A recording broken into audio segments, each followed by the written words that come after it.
Monsieur le maire président, cher Samuel, mesdames et messieurs les élus, mesdames et messieurs les encadrants d'Emos, mesdames et messieurs les parents, mesdames et messieurs, la pratique collective de la musique doit nous aider à faire humanité ensemble pour échapper à ce monde de la fragmentation et des identités enfermantes qui a tendance à de nombreuses périodes de l'histoire à perturber la naissance de l'être universel que nous appelons de nos vœux.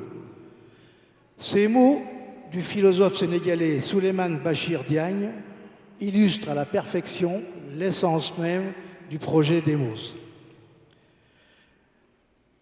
Demos est en effet bien plus qu'un dispositif d'apprentissage de la musique. C'est un catalyseur d'influences multiples. Il brise les clivages pour amener la musique dans les quartiers et dans la ruralité. En appui de notre dynamique locale, au travers de sa présence régulière, Demos Grand Verdun est devenu un, si ce n'est le, fer de lance culturel de la collectivité, de notre territoire et de notre Meuse. Car il est l'essence même de la démocratie culturelle qui nous est chère. Nous pouvons être fiers de Demos Grand Verdun et surtout de nos enfants, et on peut les applaudir.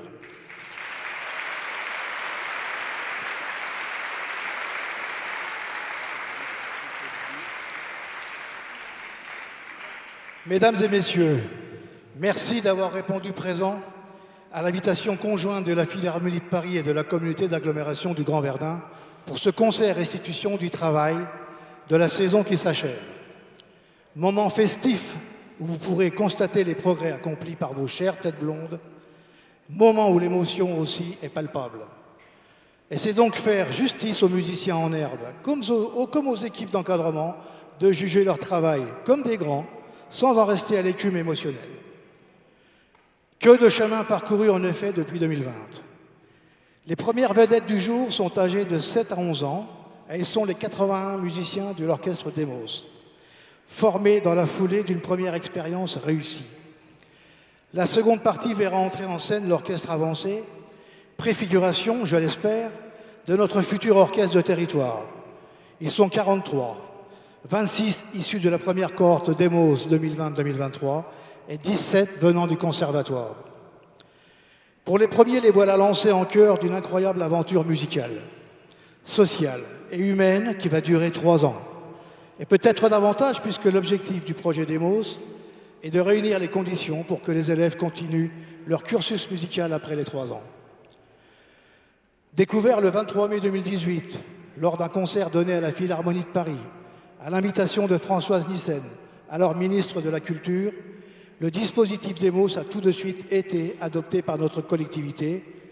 Et j'en remercie le maire président Samuel Hazard qui a dit oui, sans aucune espèce de réflexion. Écouter et voir plusieurs dizaines d'enfants réunis dans le même orchestre, vêtus des mêmes t-shirts, jouer des pièces arrangées du répertoire baroque avec cette envie de bien faire, nous a tout de suite séduit et la mise en place de la première cohorte Demos Grand Verdun a très vite suivi. La musique, c'est du bruit qui pense, disait Victor Hugo. Mais nous n'imaginons pas le degré de satisfaction que nous donnerait l'orchestre.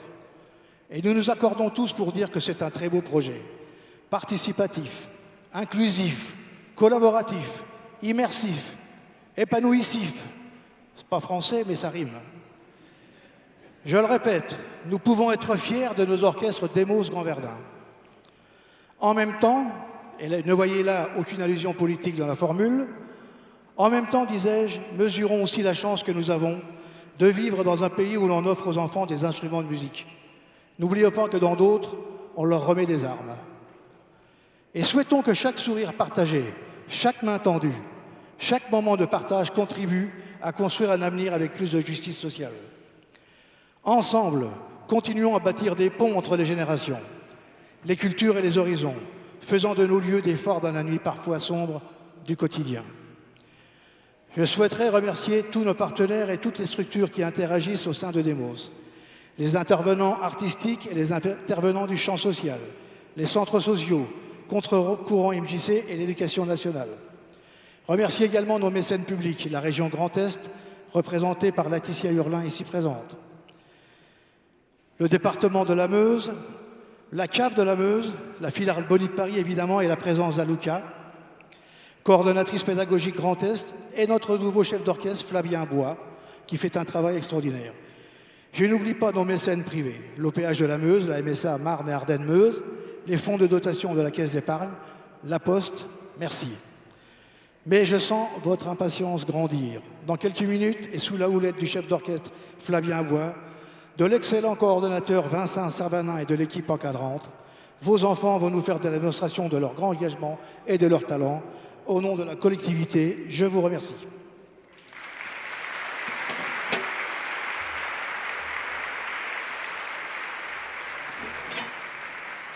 Merci beaucoup Anthony, et j'aurai moins de choses à dire grâce à vous parce que je vois qu'on est absolument raccord sur énormément de choses. Beaucoup d'entre vous me connaissent, je suis ce dispositif dans le Grand Verdun depuis son tout début, même avant que ça démarre. Je suis assez émue d'être là. Aujourd'hui, c'est au nom de la Philharmonie, donc au nom de Gilles Delebarre, le directeur de Demos, et d'Olivier Manteilly, que je prends la parole. Tout d'abord pour vous dire que oui, ici, dans le Grand Verdun, depuis le début, nous avons passé évidemment beaucoup de temps à discuter ce qui était le mieux pour le territoire, pour les familles, pour vos enfants. Il y a une chose sur laquelle on ne discutait jamais, c'était les valeurs en commun, ce qu'on voulait comme objectif, et on y est toujours. Et ça, c'est extrêmement réjouissant. Plus que jamais, je pense qu'on a besoin de savoir où on doit travailler et s'améliorer, mais où on est complètement en accord. Et ça, c'est extrêmement précieux, et je vous remercie beaucoup. Puisque j'en suis au remerciement, je voudrais remercier Walter Sabat, directeur du conservatoire, avec qui nous travaillons extrêmement intelligemment, j'ai envie de dire, mais dans toute la bienveillance et l'acceptation de l'altérité. Parce que oui, nos cultures du travail peuvent être semblables et dissemblables par endroits, et ce qui compte, c'est ce qui nous rassemble. Et ici, c'est extrêmement facile, parce que, encore une fois, on est dans cette citoyenneté humaniste qui nous permet d'aller beaucoup plus loin, parce qu'on n'est pas en train de travailler des histoires de posture. Et Walter, ton équipe, elle est totalement inscrite là-dedans, et ça fait beaucoup de bien aux enfants. Je voudrais aussi remercier Vincent Servanan, sans qui tout cela ne serait pas possible. Vous l'avez évidemment en contact régulièrement, mais il fait un travail absolument extraordinaire. Il projette aussi beaucoup de choses pour vos enfants, pour l'avenir, et il est extrêmement désirant pour le projet et donc pour vous. Je voulais vous remercier, vous toutes et tous, petits et grands aussi. Parce que la famille, c'est toute la famille, c'est pas seulement les parents, c'est aussi les frères et sœurs, les cousins.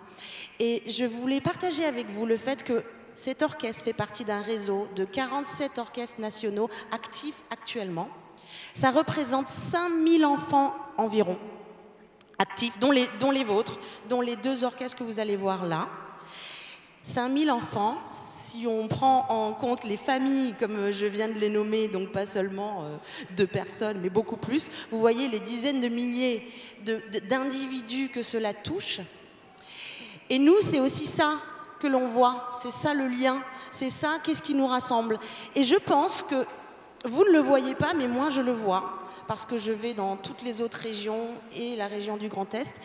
Vous êtes peut-être beaucoup plus proche de quelqu'un qui est à Maubeuge ou quelque part vers Pau que vous ne le pensez. Vous êtes proche de ces familles-là parce que vous investissez les mêmes choses au même endroit. Vous êtes désirant pour vos enfants, mais vous êtes là pour leur apprendre le courage, l'assiduité et toutes ces règles de vie qui les font grandir et avec lesquelles nous, on peut aussi les faire grandir. Mais ce qui est important surtout, et on n'en parle souvent pas assez, c'est que s'il y a une chose qui rassemble, ce sont les émotions.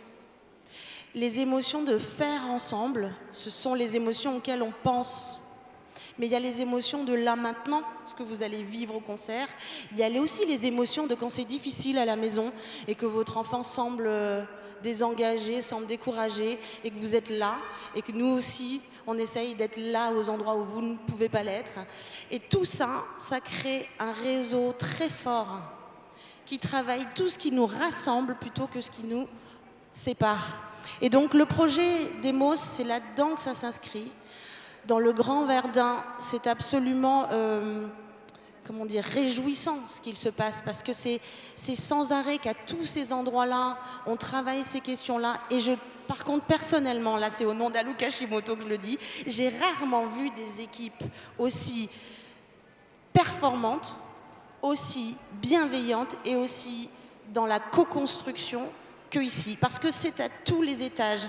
Je vais remercier aussi toutes les équipes techniques qui font un travail formidable, pour qui c'est jamais assez pour vos enfants. On est obligé de leur dire stop, ça commence maintenant. Et tout ça, ça commence maintenant, donc il faut s'arrêter de donner encore plus de moyens, de pupitres, de micros, etc. Mais c'est tout le temps. Et c'est pour ça qu'on va les amener encore plus loin que ce que vous allez voir. Mais là, vous allez voir deux types de travaux différents. L'orchestre avancé du Grand Verdun est absolument fabuleux, parce qu'on n'a pas toujours la possibilité d'en monter des orchestres comme ça. Ça fait partie du dispositif, mais ce n'est pas toujours possible. Eh bien ici, non seulement c'est possible, mais le mélange du public qui va de manière tout à fait autonome dans un conservatoire en se disant « bah oui, c'est pour moi, moi je veux ça », et ce public qui a découvert cette pratique-là et qui pense ça aujourd'hui, c'est fait dans une facilité absolument déconcertante. Et là, ce n'est pas toujours le cas partout, et donc je suis extrêmement sereine pour tout ce qui va pouvoir être fait et tout ce qu'on va pouvoir laisser, et pour l'orchestre à venir dont tu parlais, Anthony. Mais déjà, je suis aussi très sereine pour le moment de partage et d'émotion qu'on va vivre maintenant, et je vous remercie chacune et chacun, vos enfants, vos cousins, vraiment sincèrement au nom de la Philharmonie de Paris.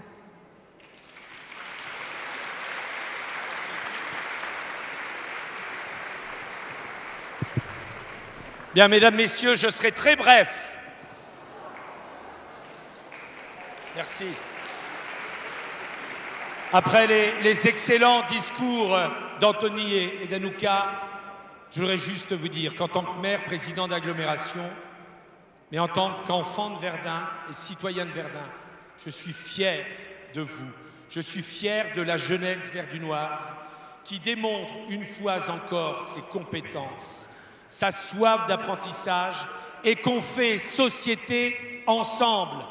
Au-delà de nos différences, ces dernières nous enrichissent et nous permettent de bien vivre ensemble. C'est ça la culture, c'est ça le sport, ce sont l'ensemble des politiques publiques que l'on mène pour vous, pour la jeunesse mésachère de paix. Et vous savez que vous êtes tous arrivés là, mais moi, qui entretiens, vous le savez, avec les jeunes, une relation forte depuis bien avant que je sois maire, quand je vois la jeunesse, vous l'avez bien éduquée, ils sont respectueux. Certes, ils ont un peu d'appréhension, mais cette appréhension va leur permettre de se galvaniser et de produire une prestation exceptionnelle. On peut être fier de la jeunesse verdunoise. Merci à eux, merci à vous. Et vive Verdun!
Mesdames et messieurs, bonjour et bienvenue à ce concert d'Emos Verdun. Nous sommes ravis de vous accueillir pour vous jouer un programme assez varié.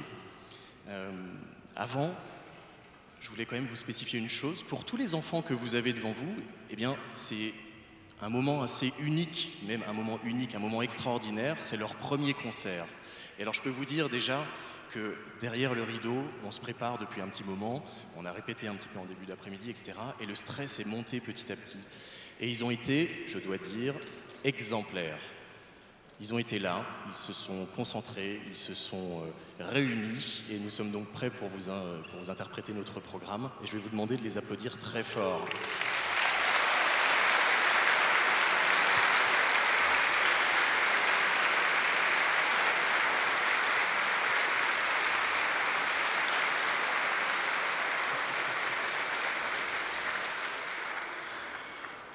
Pour commencer ce programme, nous allons vous jouer une pièce d'un compositeur tout à fait inconnu, Charles Tessier. Charles Tessier est français, enfin était français. Il a vécu au début du XVIIe siècle. Et à cette époque, les compositeurs étaient rattachés à des cours, donc à des princes ou à des rois ou à des ducs. Et ce compositeur, Charles Tessier, eh bien, lui n'a pas eu de chance. Il n'a jamais trouvé quelqu'un qui voulait l'embaucher. Et donc, il s'est promené sa vie durant entre l'Allemagne, l'Angleterre, la France. Et lors de ces pérégrinations, eh bien, il a rencontré divers musiciens et notamment un groupe de musiciens turcs. Alors, à l'époque, c'est évidemment l'Empire ottoman, ça s'appelle pas la Turquie, mais il faisait partie de cette tribu, des Turcs donc. Et il a entendu leur musique, et cette musique l'a beaucoup marqué. Tout de suite, il s'est dit, qu'est-ce que c'est que cette chose? C'est vraiment intéressant, j'aimerais bien écrire de la musique turque. Évidemment, il ne connaissait rien en musique turque, donc il a écrit de la musique occidentale qui, pour lui, sonnait un petit peu comme de la musique turque.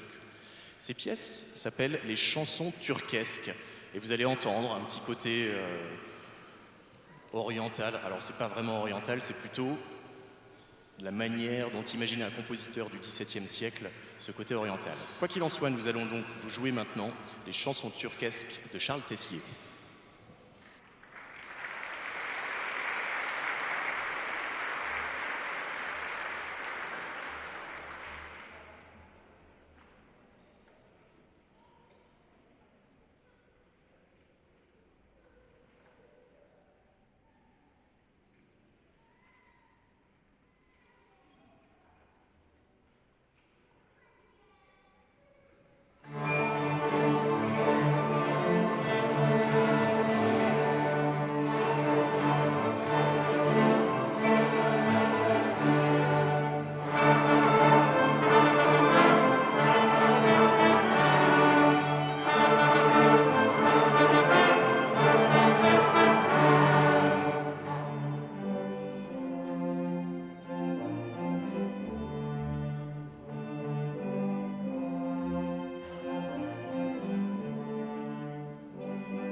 Après cette pièce du XVIIe siècle, nous allons passer à quelque chose de très différent.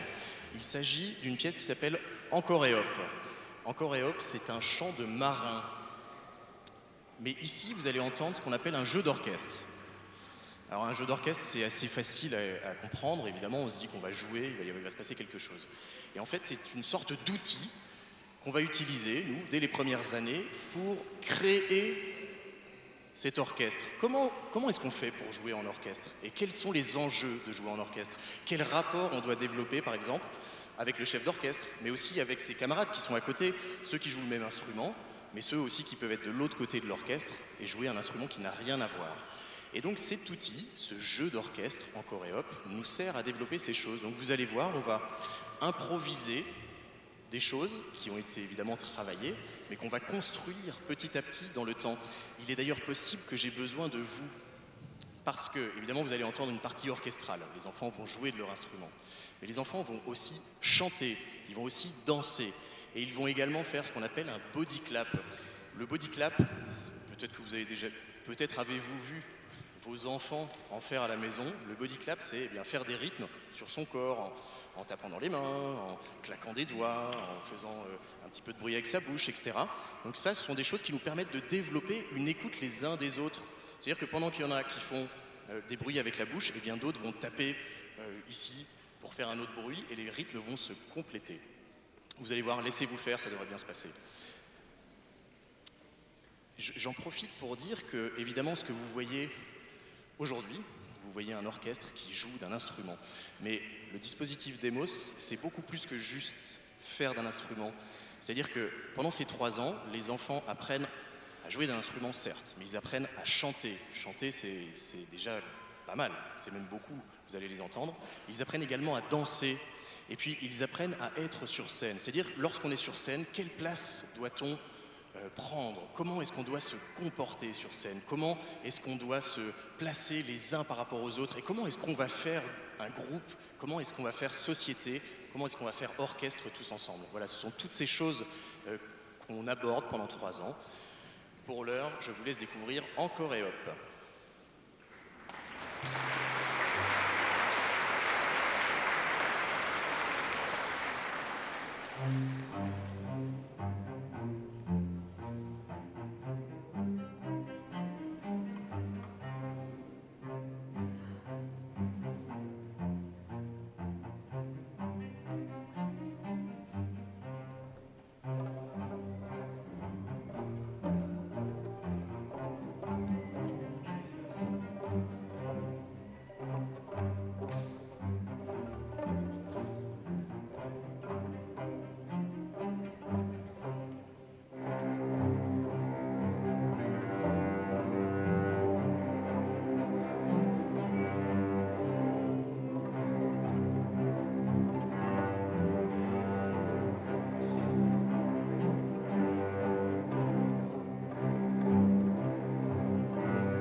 Mesdames et messieurs, nous souhaitions, pendant le changement de plateau que vous voyez derrière moi,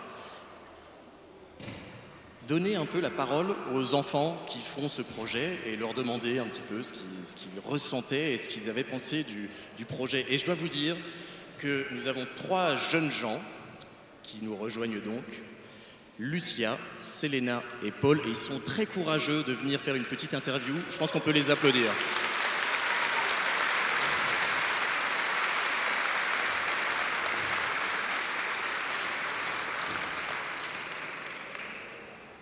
On va commencer par Lucia qui joue dans l'orchestre que vous venez d'entendre. Et moi j'avais une question. Lucia, qu'est-ce que tu fais comme instrument? De l'alto. De l'alto. Et alors c'est peut-être pas clair pour tout le monde parce que l'alto c'est pas l'instrument le plus connu. Qu'est-ce que c'est un alto? C'est comme un violon, mais un peu plus grave. Super, donc un instrument de la famille des cordes, un peu plus grave. Est-ce que c'est un instrument que tu aimes bien? Oui, Moyen. un peu. Un peu, super. Et alors moi j'avais une question, c'est dans ce projet, dans cette année là où on a fait toutes les répétitions, 2 ateliers par semaine, etc. Qu'est-ce qui t'a plu? Qu'est-ce qui t'a marqué? C'est quoi les souvenirs? De quoi tu vas te souvenir après ce concert, pendant tes vacances? Qu'est-ce qui va rester en mémoire? Mes amis. Les amis du coup de l'atelier, de l'orchestre? Ouais. Et quoi d'autre? La musique? Oui, un peu. Un peu. Un peu la musique. Il y a des choses il y a des pièces qui t'ont marqué? Des choses qui... Qu'est-ce que tu as préféré dans le programme? Encore et hop. Moi aussi. Super, merci beaucoup Lucia.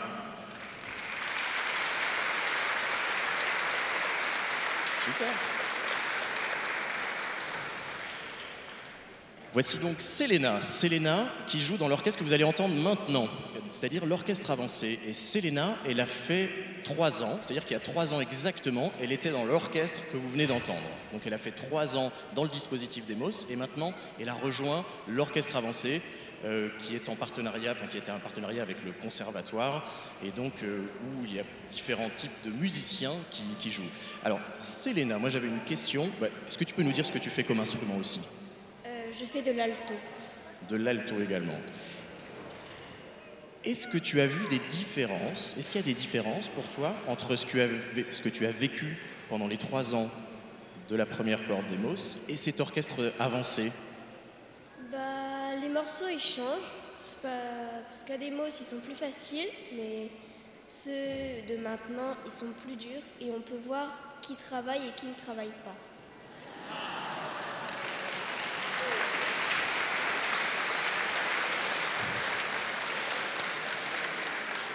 C'est vrai, effectivement. Au bout de ces 3 ans, les morceaux sont un petit peu plus difficiles. Et alors, on a la chance d'avoir un orchestre qui est partagé, c'est-à-dire où les musiciens viennent de différents horizons. Donc certains musiciens, comme Selena, viennent du projet Demos, d'autres viennent du conservatoire, d'autres sont amateurs. Donc, voilà, donc il y a un mélange et il y a une sorte d'équilibre qui se fait. Et c'est vrai que les niveaux sont assez élevés. L'idée, c'est toujours d'avancer, de progresser. Est-ce que tu as un souvenir de cette année ou une pièce particulière qui t'a marqué? Oui, avec un de nos anciens profs qui s'appelle Ramberto et Pierre.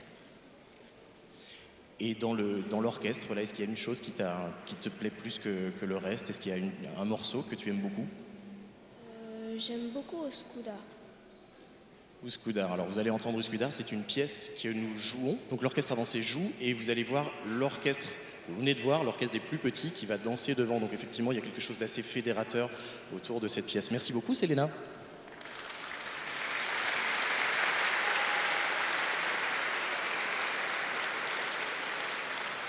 Je vous le disais, dans cet orchestre, il y a également des jeunes musiciens qui viennent du conservatoire. C'est le cas de Paul. Paul, est-ce que tu peux nous dire depuis combien de temps tu fais du saxophone? Moi, ça fait 8 ans que j'en fais au conservatoire de Verdun. Super, donc 8 ans, donc c'est déjà un niveau voilà, plus avancé. C'est encore une fois, c'est le principe de cet orchestre avancé, un petit peu partagé. On partage nos expériences, on partage nos savoir-faire, on va tous dans le même sens. Qu'est-ce qui, dans cet orchestre, t'a marqué par rapport à ce que toi tu as l'habitude de connaître, que tu as fait pendant tes études de musique? Est-ce qu'il y a des différences? Est-ce qu'il y a des choses qui te plaisent dans cet orchestre? Est-ce qu'il y a des choses qui te marquent? Déjà, il y a beaucoup plus de monde que dans l'orchestre du conservatoire. Il y a beaucoup plus de cordes. Les morceaux sont beaucoup moins durs. C'est pas la même difficulté et c'est pas le même registre. Nous, on joue beaucoup des musiques de films. Voilà, là, c'est vraiment des musiques de compositeurs. Voilà, qu'il y a vraiment une grosse différence entre l'orchestre de conservatoire et l'orchestre d'Emos. Mais, mais après, il y a quand même une super ambiance pendant les répètes. Voilà. Super, merci, c'est complet. Alors effectivement, il y a beaucoup de choses là.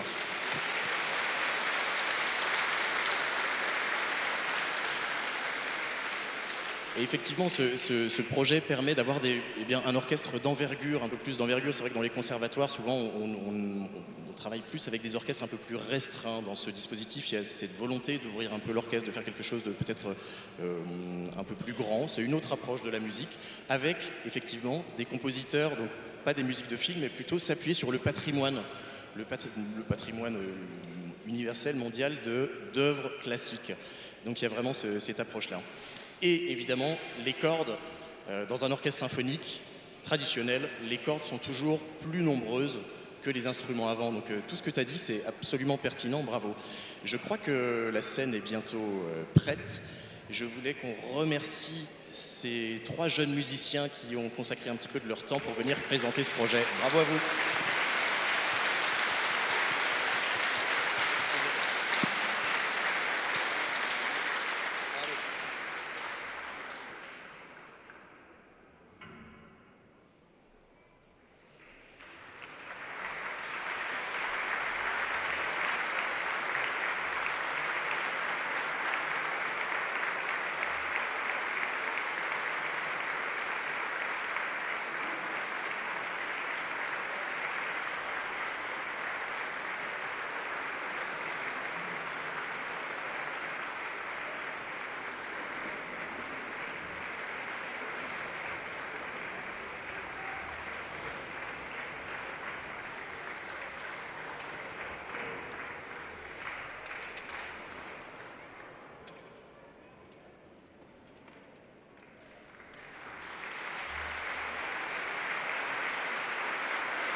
Nous allons maintenant vous jouer et danser une pièce ottomane. C'est une pièce avec une histoire tout à fait particulière qui a été écrite il y a des siècles et comme souvent ces musiques populaires ne restent pas au même endroit. Même si on dit que c'est une pièce ottomane qui a voyagé évidemment dans l'Empire ottoman qui était énorme, qui a eu un moment où il couvrait la quasi-totalité du bassin méditerranéen. Il a voyagé donc dans les pays arabes. Il y a donc une traduction de cette chanson en arabe qui fait partie du répertoire arabe des chansons traditionnelles. Il y a également, vous allez l'entendre ça, les enfants vont chanter donc en turc évidemment, la langue originale, ils vont chanter en grec. Et évidemment, ça ne s'arrête pas aux frontières, donc cette musique, elle est venue jusqu'en France récemment, et il y a donc une adaptation de cette musique, de cette chanson en français. J'en profite pour dire aussi, regardez cet orchestre avancé, donc qui regroupe des jeunes musiciens d'un peu partout. C'est pareil, eux, ils attendent depuis un petit moment derrière. Ils ont été remarquablement à l'écoute, concentrés, prêts à rentrer sur scène, et je pense que vous pouvez leur réserver un tonnerre d'applaudissements à nouveau.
Pour continuer et finir ce concert, nous allons à présent jouer avec l'orchestre avancé 3 extraits d'une œuvre très connue, les tableaux d'une exposition de Modeste Moussorgsky. Modeste Moussorgsky, un compositeur russe de la fin du 19e siècle qui avait un ami, Victor Hartmann. Cet ami était architecte et peintre, et à sa mort, il y a une rétrospective de son œuvre, une exposition avec différents tableaux, différents plans, différentes esquisses. Moussorgsky y va à cette exposition, il voit toutes ses peintures, tout ce qu'a fait son ami, il est extrêmement touché, et en rentrant, il se dit « je vais écrire une pièce de musique pour piano, d'après ce que j'ai vu ». Et Moussorgsky imagine, comme lorsqu'on va dans une exposition, c'est-à-dire il y a un petit moment de promenade, une musique qui va nous permettre de nous promener d'un tableau à l'autre. Ce que vous allez entendre en premier, c'est l'arrivée un petit peu dans l'exposition, une promenade. Vous allez passer devant un premier tableau qui s'appelle Bidlot.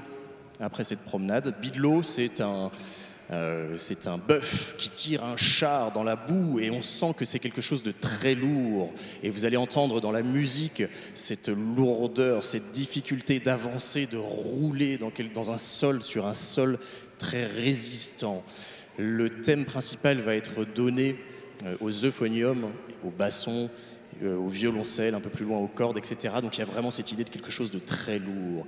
Et puis, à la fin, le dernier tableau, le tableau qui conclut l'œuvre, s'appelle La Grande Porte de Kiev. Et ça, c'est quelque chose que Hartmann avait imaginé. Et il s'était dit, tiens, j'aimerais bien construire une porte, une sorte de monument avec une horloge, quelque chose de gigantesque, de monumental. Alors, pour tout vous dire, le tableau est complètement loupé. C'est très moche. Enfin, c'est assez minimaliste, c'est pas très développé, les couleurs sont un peu fades. En revanche, Moussorgsky en a fait une pièce de musique remarquable, extraordinaire, exceptionnelle, qui fait maintenant partie du répertoire de tous les orchestres du monde. Voici donc des extraits des tableaux d'une exposition par l'orchestre avancé.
Un immense merci pour cet accueil chaleureux.